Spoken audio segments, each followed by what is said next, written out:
Hanson House.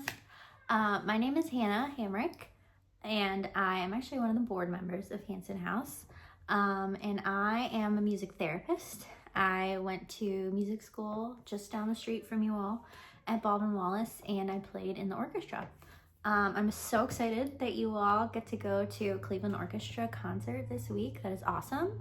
So I'm going to talk to you a little bit about some of the instruments and maybe what to expect at your concert. So I know you're going to hear all about the string instruments. I personally am a clarinet player, which is a woodwind instrument. So if you've never been to an orchestra concert before, all your string instruments are going to be out in the front. So your violins and your violas and your cellos and the basses. So right behind that in the back are going to be your woodwind instruments. So we've got flutes, oboes, clarinets, and bassoons. So in the front row, you're going to have flutes on the left if you're looking at the stage, and then oboes are going to be right next to those. So if you want to listen for those particular instruments, the flutes are actually going to be the highest out of all of those. And there's actually a little tiny flute called a piccolo. It's about this long. And that's the highest of all the high instruments. So if there's any songs that have really high melodies, or a lot of like flourishy stuff, we call them runs. Those are going to probably be in the flute section. The oboes right next to the flutes are going to be these black instruments about this tall. To me, they kind of sound like a duck. But they're actually the ones that tune the orchestra. So at the beginning, when you hear a long note and all the instruments start playing, that is the oboe tuning the orchestra, and they have a really sharp sound. So they really stick out if you hear an oboe solo. It's got a really bright, really sharp sound. So behind the flutes, my personal favorite, the clarinetists. There's actually a lot of different types of clarinets. So you might see somebody with a tiny clarinet, which is an E-flat clarinet, which is going to be a lot of the high parts again in the orchestra.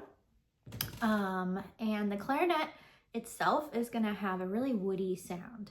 And actually I know you're going to a holiday concert. A lot of Christmas music actually features the clarinet.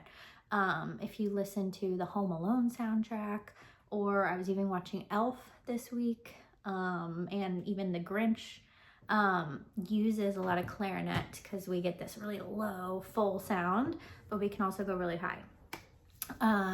And then right next to the clarinets are bassoons. So if you've never seen a bassoon, they're kind of like an orangish red color, and they've got this long little piece for the reed to connect to. And the bassoons are similar to the oboe because they're both a double reed instrument. And they have a nice low sound. So they kind of like round out the woodwind sound because we've got the high flutes and the oboes. The clarinets kind of have a big range, and the bassoon kind of have this deep low sound. And then behind the woodwind section, we have the brass section, which actually my husband is going to talk a little bit about because he is a brass player. He plays the trombone. But I also wanted to talk a little bit about the Cleveland Orchestra Chorus, because they often come on stage and sing during the holiday concerts. So you probably, behind all the instruments, will also have a giant choir. So just like the orchestra, you've got your high singers, so your sopranos, and then your altos, and then your tenors, and then your basses. So it'll be really nice to get to hear the choir sing while you were there. And I think a lot of Christmas music is interesting to listen to, because you kind of get to hear all of the instruments passing on the different melodies. So if you see the strings play, they might pass the melody to the flute players, and then they might pass to the brass. The brass instruments play a lot of really cool Christmas orchestral pieces too. So then a little bit about the orchestra in general, maybe these different types of orchestras we have. The Cleveland Orchestra is a symphony orchestra, which means you've got the string instruments, but you also have all the woodwinds and brass and percussion. So you've got all the instruments, and actually the Cleveland Orchestra even has harp players.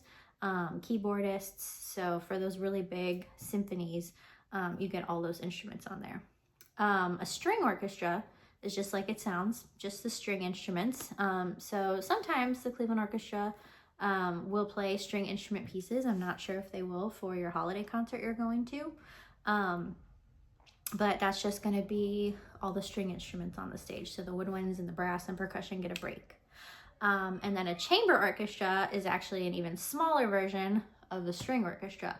So when you go see the Cleveland Orchestra, there's a lot of string players on the stage. And a chamber orchestra usually cuts that into about a half or even a third.